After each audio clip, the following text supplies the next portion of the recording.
मैं इसके लिए कुछ नहीं कर पाया, मैं इसको बचा नहीं पाया, मैं इसका इलाज नहीं करा पाया। लेकिन अगर आज मैं नहीं गया तो इस देश में न जाने आने वाले कितने बच्चे कुर्बान हो जाएंगे, खत्म हो जाएंगी, न जाने कितनी पीढ़ियां खत्म हो जाएंगी।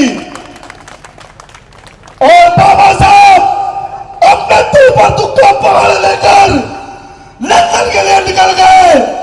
उनकी बीवी ने जो हालातों को समझा और बाबा साहब लंदन गए, अंग्रेजों से लाकर जबरदस्ती अपने लोगों के लिए इस वोट का अधिकार लेकर आए। सोचिए, आप सारी मेरी माताएं सामने बैठी है, सोचिए अगर आपके बच्चों को एक बुखार आ जाए, इनके किसी बच्चे को एक बुखार आ जाए तो नौकरी की छुट्टी कर देते हैं, उसको छोड़ के नहीं जा पाते। लेकिन अब बाबा साहब वो महापुरुष है जो अपने बच्चे की लाश से गुजर कर हमारे लोगों के लिए वोट का अधिकार लेकर आए। साथियों, लोग ताली जरूर बजा रहे हैं, लेकिन मेरे ये बात बताते हुए वो पीड़ा महसूस हो रही है जो पीड़ा मेरे महापुरुष बाबा साहब डॉक्टर अम्बेडकर ने महसूस किया। लेकिन इस बात पे गर्व होता है कि बाबा साहब ने वो वोट का ताकत हमें दिलाई कि आज बड़ा बड़ा प्रधानमंत्री हो, चाहे मुख्यमंत्री हो, चाहे खुदरा भी ताकतवर हो, वो हमारी गलियों में आके हमारे लोगों को पैर पकड़ता है। सब लोग मिलकर एक बार जोरदार लगाएंगे, अरे जय जय जय जय जय भीम, अरे जय जय जय जय जय भीम। पूरे देश में जगह जगह पर जहां जहां आंदोलन चले, बाबा साहब एक विशाल वृक्ष की तरीके हैं। जैसे वृक्ष में देख रहे हैं काफी सारी टहनियां निकली हुई है, पूरे देश में जहां जहां आंदोलन चले थे, चाहे वो महिला सुरक्षा का हो, चाहे वो शिक्षा का हो, चाहे वो अधिकार का हो, चाहे वो पढ़ने का हो, बाबा साहब ने इस देश का संविधान लिखकर वो सभी आंदोलन पूरे कर दिए। तो इसलिए हमारे बाबा साहब डॉक्टर अम्बेडकर को मेरा नमन। सम्मानित साथियों, आज दिल्ली में चुनाव है और मैं चाहूंगा कि आपसे मैं सिर्फ 5 से 7 मिनट आपसे जरूरी बात करना चाहता हूं। आपको इस चुनाव की विशेषता बताना चाहता हूं कि आखिर चुनाव में वो कौन सी ताकत है जो विधायक हो, सांसद हो या मुख्यमंत्री हो या इस देश का प्रधानमंत्री हो, जो हर 5 साल बाद आम जनता के चौरों में आकर गिर जाता है। और ये जो चुनाव में जो वोट की ताकत मिली है, ये हम लोगों को कैसे मिली? जिस समाज को पानी पीने का अधिकार न हो, जिस समाज को चलने का अधिकार न हो, जिस समाज को पढ़ने लिखने का अधिकार न हो, अगर उस समाज के हाथ में इतनी बड़ी ताकत कैसे आ गई कि वो ताकत कैसे आ गई कि वो तय कर सकते हैं कि इस देश में राजा कौन बनेगा, इस देश में मुख्यमंत्री और प्रधानमंत्री कौन बनेगा? तो सिर्फ 5 मिनट आप लोग मेरी बात, सिर्फ 5 मिनट आप लोग अगर मेरी बात ध्यान से सुन ले तो मुझे लगता है कि जो जानकारी अभी तक आपके पास नहीं आई है वो जानकारी आ जाएगी। साथियों, जब बाबा साहब डॉक्टर अम्बेडकर, पूरे देश में बाबा साहब की मूर्ति लगी हुई है, पूरे देश में बाबा साहब पूजे जाते हैं। क्यों पूजे जाते हैं आइए बताता हूं आपको। जब बाबा साहब डॉक्टर अम्बेडकर हमारे लोगों में संघर्ष कर रहे थे तो बाबा साहब ने हम लोग को पानी पीने का अधिकार दिलाया, बाबा साहब ने मंदिर में जाने का अधिकार दिलाया। तो बाबा साहब लगातार हम लोग के एक अधिकार की लड़ाई लड़ने जा रहे थे। उसे भी बाबा साहब को लंदन में जाना था अपने लोगों को वोट के अधिकार के लिए, और बाबा साहब डॉक्टर अम्बेडकर पानी के जहाज के रास्ते से लंदन जा रहे थे। उससे पहले जब वो अपने घर गए, अपना बैग लेने, तो देखा उनको जानकारी मिली कि उनका बेटा खत्म हो गया है। बाबा साहब गए और काफी देर वो जो उदास रहे,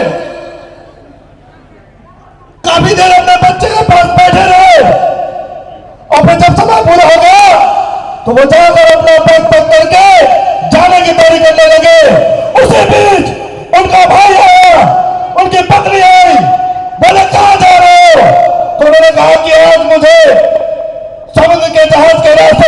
में जाना है, वहां पर अंग्रेजों ने गोलमेज सम्मेलन बुलाया है और वहां पर मैं अपने लोगों के वोट के अधिकार के लिए बात रखूंगा। तो उन्होंने कहा कि कितने खुदगर्ज आदमी हो, तुम्हारा बच्चा सामने मरा पड़ा हुआ है और तुम्हें जो है समाज की पड़ी हुई है। तो बाबा साहब ने कहा कि ऐसा नहीं है कि मैं अपने बेटे से प्यार नहीं करता, लेकिन यह भी बात सच है कि जितना मैं अपने बेटे से प्यार करता हूं उतना मैं समाज से भी प्यार करता हूं। बाबा साहब ने कहा कि इस बेचारे को मरना था, इस बात का मुझे दुख है कि मैं इसके लिए कुछ नहीं कर पाया, मैं इसको बचा नहीं पाया, मैं इसका इलाज नहीं करा पाया। लेकिन अगर आज मैं नहीं गया तो इस देश में न जाने आने वाले कितने बच्चे कुर्बान हो जाएंगे, खत्म हो जाएंगी, न जाने कितनी पीढ़ियां खत्म हो जाएंगी। और बाबा साहब अपने दिल पर दुख का पहाड़ लेकर लंदन के लिए निकल गए। उनकी बीवी ने जो हालातों को समझा और बाबा साहब लंदन गए, अंग्रेजों से लाकर जबरदस्ती अपने लोगों के लिए इस वोट का अधिकार लेकर आए। सोचे आप सारी मेरी माताएं सामने बैठी है, सोचिए अगर आपके बच्चों को एक बुखार आ जाए, इनके किसी बच्चे को एक बुखार आ जाए तो नौकरी की छुट्टी कर देते हैं, उसको छोड़ के नहीं जा पाते।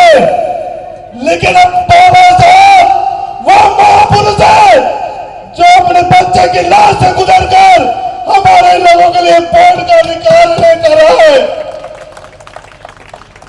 साथियों आप लोग ताली जरूर बजा रहे हैं, लेकिन मेरे ये बात बताते हुए वो पीड़ा महसूस हो रही है जो पीड़ा मेरे महापुरुष बाबा साहब डॉक्टर अम्बेडकर ने महसूस किया।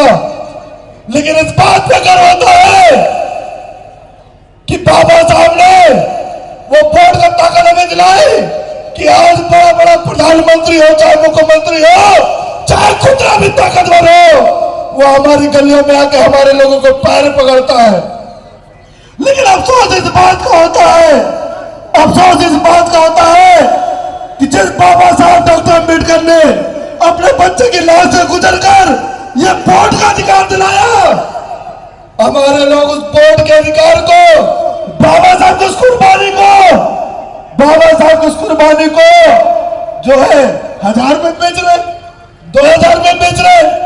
आज तमाम सरकारें बाबा साहब जो अपने बच्चे की लाश से गुजरकर जो अधिकार दिलाया वोट का, तमाम सरकारें जो है कहती है बाबा साहब का सपना पूरा करेंगे और उसी बाबा साहब के वोट के अधिकार वोट को खरीदने का काम करती है। कोई 2100 रुपए दे रहा है, कोई 3000 दे रहा है, कोई 2500 दे रहा है, कोई दारू बांट रहा है, कोई एक के साथ एक फ्री दे रहा है। मैं पूछना चाहता हूँ, ये मेरी माँ सामने बैठी है, मैं आप सबसे पूछना चाहता हूँ कि जिस बाबा साहब डॉक्टर अम्बेडकर ने अपने बच्चे की लाश से गुजरकर आपको वोट का अधिकार दिया है, क्या आप उस अधिकार को बेचोगे? नहीं, मुझे बताओ क्या आप लोग उस अधिकार को बेचोगे? क्या बाबा साहब उस कुर्बानी को आप लोग इस तरीके से एक के साथ एक दारू में बेच दोगे? बाबा साहब की बड़ी इच्छा थी, मुझे आज भी याद है, अभी कुछ दिन पहले पूरे देश ने 26 जनवरी बनाई। आप सब लोग को समझिए, जब 26 जनवरी 1950 को जब इस देश का संविधान लागू हुआ तो बाबा साहब मुस्कुराते हुए बाहर निकले, तो उनसे किसी ने पूछा बड़ा मुस्कुरा रहे हो, आज बहुत खुश नजर आ रहे हो। तो बाबा साहब ने कहा कि आज बड़े संघर्ष के बाद, जो तपस्या के बाद मैंने जो संविधान लिखा था, आज वो इस देश में लागू हो गया है। आज से वो दिन खत्म जब राजा के पेट से, जब रानी के पेट से राजा पैदा हुआ करते थे, आज से वो दिन आ गया है, आज से वो दिन आ गया है कि जब वोट से राजा पैदा होंगे, जब वोट से तय होगा कि कौन विधायक बनेगा, कौन सांसद बनेगा, कौन मुख्यमंत्री बनेगा, कौन प्रधानमंत्री बनेगा। और हमारे लोगों के पास वोट है, इस देश में हमारे लोगों की आबादी है और मुझे पक्का यकीन है कि हमारे समाज के लोग अपनी एकता बनाएंगे और वोट के दम पे अपना विधायक बनाएंगे, अपना सांसद बनाएंगे और इस देश में शासक बनेंगे और अपने लोगों के शिक्षा के लिए काम करेंगे, अपने लोगों को रोजगार देंगे, अपने लोगों को मकान देंगे, अपने लोगों को हॉस्पिटल देंगे, अपने लोगों को नौकरियां देंगे, और फिर ये जो हमारा मांगने वाला समाज है ये देने वाला समाज बन जाएगा। तो तुरंत जिसने बाबा साहब से ये बात पूछी थी उसने जवाब दिया कि अंबेडकर आप गलत फहमी में हो, तुमने इनको वोट का अधिकार तो दे दिया लेकिन तुम्हारा समाज बिकाऊ है, क्योंकि तुम्हारे लोगों के पास वोट में नहीं जाता हो लेकिन नोट हमारे लोगों के पास है और हम तुम्हारे लोगों को खरीद लेंगे। और आज देखिए वही दौर है कि वो लोग अपने नोट के दम पर हमारे लोगों को खरीद रहे हैं, वो लोग अपने नोटों के दम पर हमारे लोगों को खरीद रहे हैं। जिस बात का डर बाबा साहब डॉक्टर अम्बेडकर को था आज वही हो रहा है। इसीलिए बाबा साहब डॉक्टर अम्बेडकर खत्म होने से पहले पूरे समाज को पूरी कौम को ये जिम्मेदारी देके गए, बोले कि बड़ी मुश्किलों के बाद, बड़े संघर्षों के बाद मैं इस कार्य को यहां तक लेकर आ पाया हूं। अगर इस कार्य को आगे न बढ़ाना तो पीछे भी ना जाने देना। इसका मतलब समझी मेरी बातों, बाबा साहब ने कहा कि बड़ी मुश्किल से, बड़े संघर्षों के बाद, मैंने अपने 4 बच्चों को कुर्बान करने के बाद आपको ये सारे अधिकार दिलाए हैं। अगर आप इन सरकारों से हर अधिकार न ले पाना तो कम से कम आपके ऊपर जिम्मेदारी की अधिकार खत्म न होने देना। लेकिन आज बड़ा अफसोस होता है कि वो लोग हमारे लोगों के वोट को खरीदते गए, अपनी सरकार बनाते गए और दिन पर दिन हमारे लोगों के एक एक अधिकार खत्म करते गए। वो लोग चाहे भीड़ को ना तो लगाते गए लेकिन हमारे लोगों के अधिकार भी खत्म कर गए।